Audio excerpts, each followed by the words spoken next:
rais wa Jamhuri ya Muungano wa Tanganyika. Sawa. Akiwa yeye hayupo anakaa waziri mkuu. Sawa. Akiwa yeye hayupo sijui anakaa baba yake nani. Lakini huyu wa Zanzibar hakai wala hana maamuzi, kapewa jina tu. Kama alivyotuambia Jusa ni mshika vile. Na wasihamaki. Wala wasituone kwamba tunawakejeli, hapana, ndio hali halisi. Kwa sababu tunasema wewe mwenzako anakurukia tu. Sasa ikiwa wana hoja ya kwa nini huyu wako kabeli, basi waje hapa kwa kituo kabisa watuambie kwa nini. Nyesi mna akili zenu jamani? Mtasikiliza, utamwambia naam baba, masema kweli sasa. Lakini akija na porojo, sijui haitoki, sijui Jusa hivi, Maalim Seif hivi, yule hivi, ndio hoja hiyo. Ndio issue hiyo. Ndio tunapogaga njaa hapo. Ndio mamlaka kamili hiyo. Ndio utawala huo. Ndio mapinduzi hiyo. Ndio serikali ya mapinduzi Zanzibar hiyo. Ndio mapinduzi yenyewe hayo. Mmetufikisha hapo. Mapinduzi yamefikishwa kwenye hewa la Bwana. Alhamdulillah. Alhamdulillah. Tena leo mmechagua pahali pazuri, tazameni. Hao wakwezi na wakulima walioambiwa hawana akili ndio walozijenga hizi. Hao wakwezi na wakulima walioambiwa hawana akili ndio wamejenga, wameweka misingi imara mpaka leo tunazitumia. Unamtukana wewe lakini unapanda ghorofa na Maalim Karume. Sasa ya haya ndio mapinduzi. Kutenda kijana dume. Sio hewa la Bwana. Alafu wageukie wapige wenzio tusiojiweza. Ukiingia Mansuri nitakwenda mbio. Kapambane na wanaume wenzio uone. Unanitafuta mie mnyonge wa Mungu. Jamani. Raha zinazidi. Raha zinazidi. Mapinduzi! Mapinduzi! Mapinduzi! Inshallah Mwenyezi Mungu atamsamehe na kumlaza pema Maalim Karume na wenzio. Na inshallah kwa uwezo wake Mwenyezi Mungu zile dhamira zao za dhati na njema za umoja wetu wa Zanzibari, za hatma yetu ya pamoja iliyo njema, na ya hatma ya Wazanzibari kuweza kusimama kifua mbele kwenye ulimwengu huu na wanadamu, tukawa tunajitambua sisi wenyewe na tunatambulika ndani ya ulimwengu huu wa Allah subhanahu wa ta'ala kama Wazanzibari, basi mwaka huu yatatimia. Nakushukuruni sana kwa kunisikiliza. Nilipokosea jamani, mtanisamehe, sio nia yangu. Asanteni sana. Kwamba hasa Mheshimiwa Mansuri, kwamba hiyo siku ikifika hiyo, na kuambia tutakaa nje na waume zetu na ndugu zetu, lakini mwanamke hatukai ndani hata siku moja, kwa sababu sisi ndio tunapata mazila zaidi katika nchi hii. Cha kutuweka ndani hatujakiona, tutakufa na waume zetu na wenetu na ndugu zetu. Haki.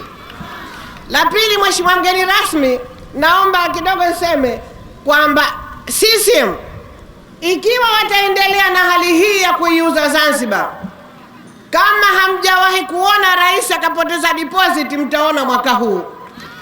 Mnaijua deposit? Basi safari hii CCM wanapoteza ya urais, wacha majimbo. Mheshimiwa mgeni rasmi, kabla sijamkaribisha mwenyekiti wa zoni, ningeomba kidogo, kuna tangazo nilitoe kabisa ili niage jukwaa hili.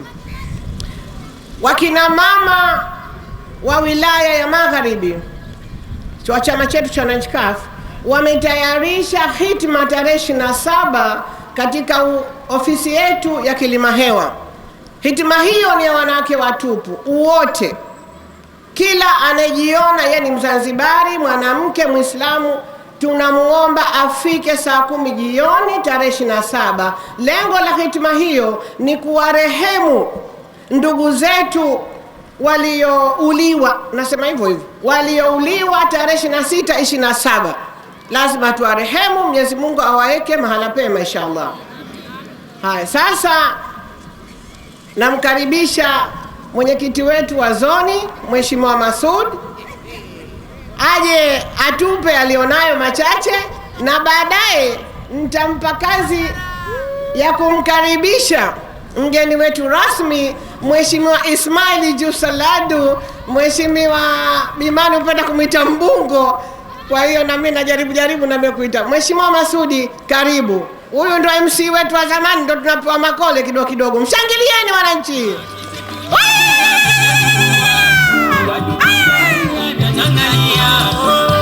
Mgeni wa Zanzibaria, kunini kote kulikuwa.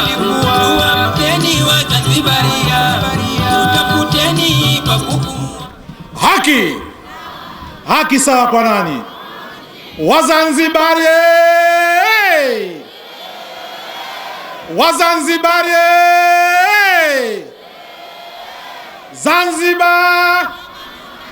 Zanzibar! Mheshimiwa mgeni rasmi,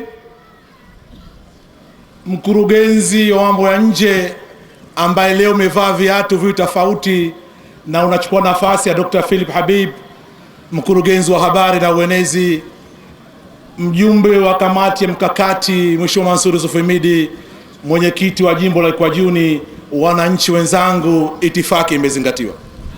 Mheshimiwa mgeni rasmi, mimi hapa si pahala pangu hasa.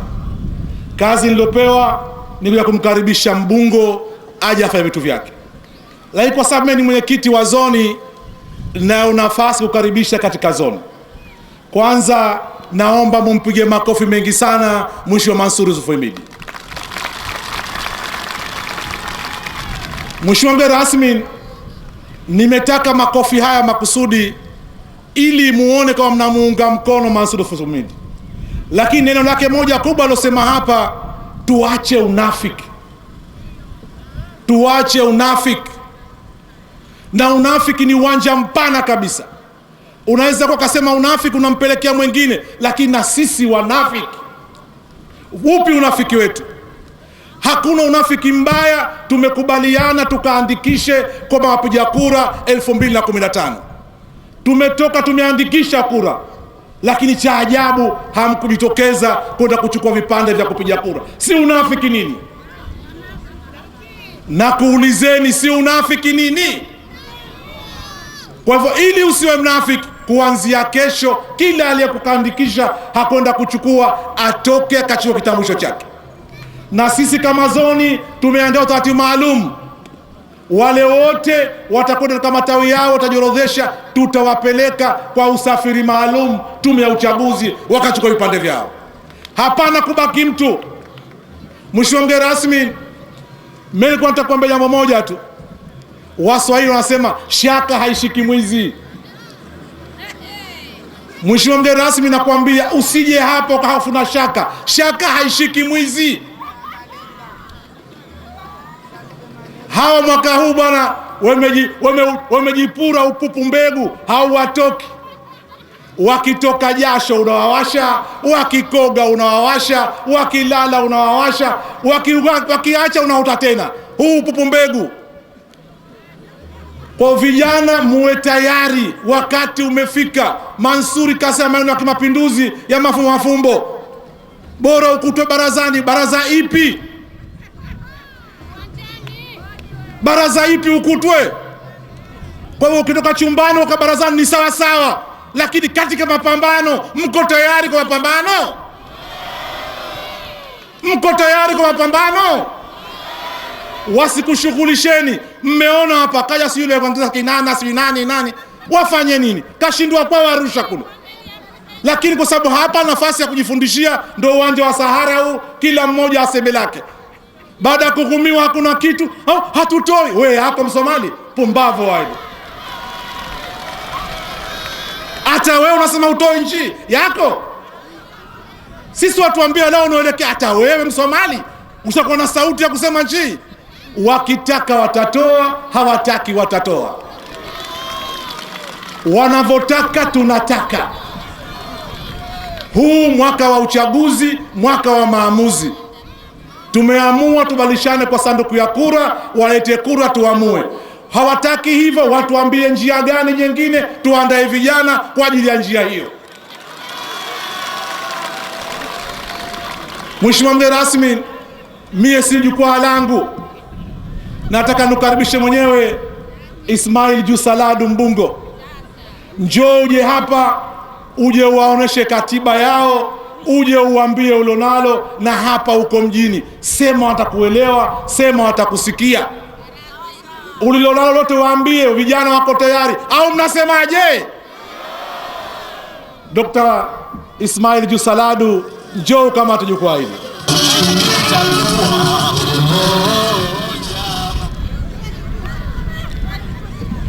Haki! Haki! Haki sawa kwa nani? Wasopenda haki. Zanzibar! Zanzibar! Zanzibar! Asanteni sana. Mheshimiwa mwenyekiti wa chama chetu wa zoni ya mjini katika wilaya hii ya Mjini, Mheshimiwa kaimu mwenyekiti wa jimbo la Kikwajuni, Mheshimiwa mshauri maalum wa mikakati wa katibu mkuu ndugu yangu Mansur Yusuf Himid, waheshimiwa mawaziri, viongozi mbalimbali wa chama chetu, wanachama wenzangu na Wazanzibari wenzangu, assalamu alaikum. Awali ya yote naomba nianze kwa kumshukuru muumba wetu mtukufu Mwenyezi Mungu Subhanahu wa Ta'ala kwa kutujalia alasiri hii tumeweza kukutana hapa katika hali ya amani, usalama, tukizungumzia mustakbali wa nchi yetu. Baada ya hayo, niwashukuru na walioandaa mkutano huu, na niwashukuru nyinyi mlioacha shughuli zenu mkajaa kiasi hichi hapa uwanja wa Alabama. Bila ya nyinyi pasingekuwa na mkutano. Kwa hivyo tunakushukuruni na tunasema kuanzia sasa kila likilia la mgambo songa mbele, kwa sababu mwaka huu ni mwaka wa maamuzi, mwaka wa Zanzibar kupeperusha bendera yake katika dunia hii. Waheshimiwa, naomba nimpongeze sana na nimshukuru sana ndugu yangu Mansur Yusuf Himid kwa ujumbe mzito aliotupa leo hapa katika viwanja hivi. Na mimi naamini si maamuzi yake, Mwenyezi Mungu kamsemesha katika uwanja huu, sababu hapa ni pahala pana historia nyingi. Mojawapo, kabla ya kujengwa haya majumba kama alivyosema mwenyewe, Mwembe Kisonge ndipo pahala African Association na Shirazi Association zilipoungana tarehe 5 mwezi wa pili 57 zikaunda chama cha Afro Shirazi Party. Kwanza waliita Afro Shirazi Union, halafu baada ya uchaguzi wa 57 wakajisajili rasmi wakajiita Afro Shirazi Party. Kwa hivyo anapoyazungumza mapinduzi, anapokizungumza chama cha Afro Shirazi, anapomzungumza mzee Karume, hapa ni pahala pake stahiki kabisa. Na anaposema kwa uchungu kuhusu kusalitiwa kwa Afro Shirazi, kusalitiwa kwa mapinduzi na kusalitiwa kwa mzee Karume na wenzake na madalali wa chama cha mapinduzi, hapa pia ndo pahala pake kabisa pa kutoa ujumbe huu. nikupongeze Mheshimiwa Mansur na nikwambie tunakuumisi sana pale baraza la wawakilishi, lakini mimi binafsi sina shaka, inshallah imebakia miezi 8 Mansur atarudi baraza la wawakilishi akiwakilisha wananchi wa Kiembe Samaki tukijalia. Na namwambia yule mihemko Mahmud Thabit Kombo ajiandae kufungusha virago. Namwambia ajiandae kufungasha virago. Kama alivyolikimbia jimbo la Mpendae atalikimbia Kiembe Samaki mwaka huu tukijaliwa. Anarudi mwenyewe kipenzi cha wananchi wa Kiembe Samaki. Nikupeni siri labda sijaendelea.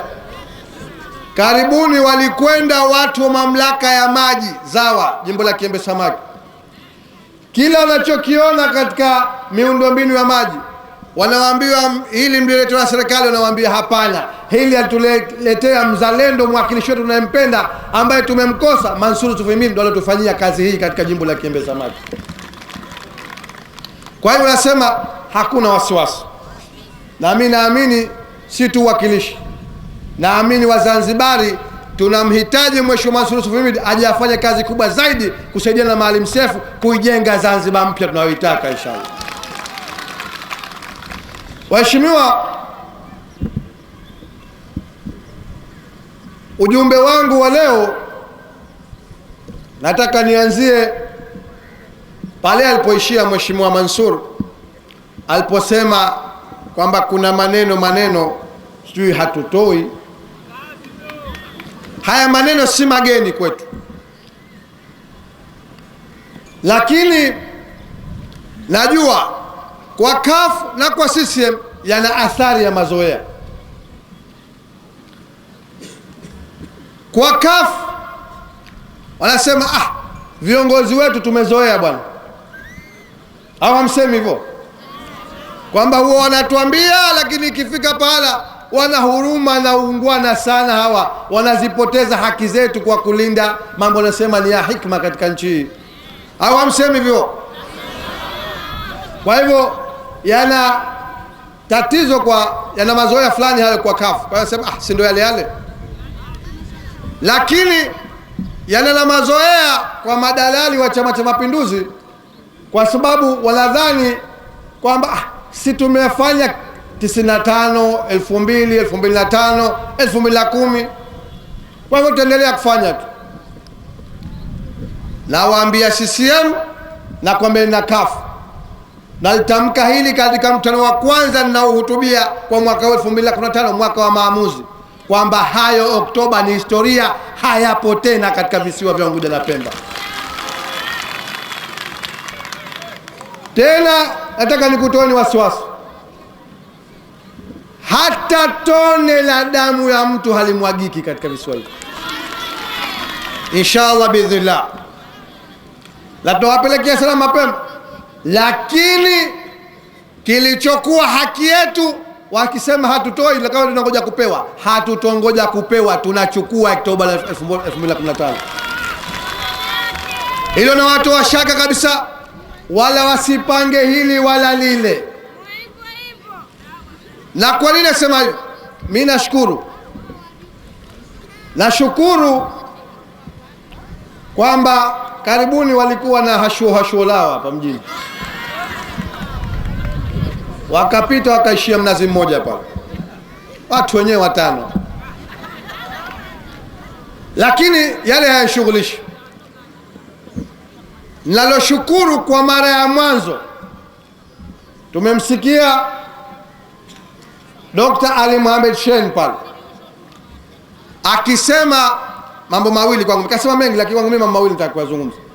Moja nataka nimsaidie, moja nataka nimpongeze. Nianze ile kumpongeza. Alisema nchi hii anasikia watu wanasema wanataka nchi yao. Sasa akasema kwani nchi hii wanaona nini? Hili nataka nje nimsaidie tukijaliwa, leo ndo madhumuni ya hotuba yangu hapa. Lakini la pili akasema unaposema utaka nchi kwa utaratibu gani? Nchi hii tumekiana utaratibu, na utaratibu wetu wa kupeana madaraka ni kupitia uchaguzi. Atakayeshinda na wananchi ndiye atakayeongoza. Atakayeshinda uchaguzi ndiye atakayeongoza. Hili kwa Chama cha Mapinduzi kwa mara ya mwanzo kumsikia kiongozi wa juu angalau akilitamka. Kwa hivyo mimi katika hili nampongeza Dr. Shein, naomba nyie mpongezeni sana. Lakini baada ya kumpongeza kweli, nimwambie ikiwa alisema haya kuonesha njiani tu, basi namtoa wasiwasi. Sisi tutatekeleza kwa vitendo kauli yake. Atakayeshinda ndiye atakayetawala visiwa hivyo Oktoba 2015. Lakini kama nilivyosema, wala hatufanyi ugomvi wala hakuna chochote, lakini wananchi wa nchi hii wana historia kama alivyosema Mheshimiwa Mansur. Wakiamua hakuna wa kuwazuia, na Oktoba tukijaliwa, kitachohukumu ni kisanduku cha kura. Njia nyingine yoyote watakaoileta itawarejea wenyewe. Wazanzibari watasimamia maamuzi yao Oktoba 2015. Sasa la pili, nimesema nitamsaidia, lakini kabla ya kumsaidia katika la pili, kuna watu nitaka niwape salamu zao hapa leo.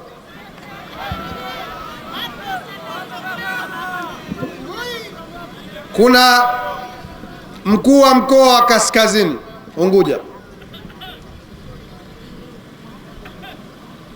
Nchi hii mwaka 2010, wale mimi nilikuwa sijaingia baraza la wawakilishi, wenzangu wakina Mheshimiwa Mansur, baada ya maridhiano na kura ya maoni, palifanywa marekebisho ya 10 ya katiba ya Zanzibar,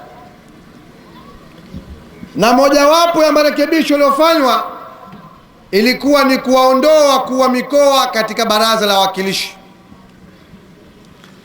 na sababu yake aliyetoa hoja hiyo alikuwa ni Mheshimiwa Ali Juma Shamhuna alipokuwa akirekebisha mapendekezo ya Mheshimiwa Abubakar Khamis wakati ule akiwa kiongozi wa upinzani katika baraza la wawakilishi. Akasema basi, ili kuridhiana kati na kati, hawa tusiseme tugawane CCM na kafu kwa sababu tutaingiza katika siasa, hawa tuwatoe katika siasa. Kwa hivyo waondolewe katika baraza la wawakilishi. Tulidhani sote baada ya marekebisho yale kwamba wakuu wa mikoa na wakuu wa wilaya wangejistahi, wangejiheshimu, wakafanya kazi ya serikali, wasijiingize katika siasa. Lakini leo kwa sababu CCM imechanganyikiwa, haina mwelekeo tena, haina matumaini tena, imerudi kwa mikoa, wamekuwa wanavaa mashati ya kijani na wao wanahutubia mikutano ya siasa. Hasa kahutubia mikutano yake ya siasa ya hadhara, lakini pia anafanya vikao vya ndani sana huyu mkuu wa mkoa wa Kaskazini Unguja, na huko katika mikutano hiyo anawaita baadhi ya watu, viongozi wa jamii, viongozi wa kidini, viongozi wa vikundi mbalimbali vya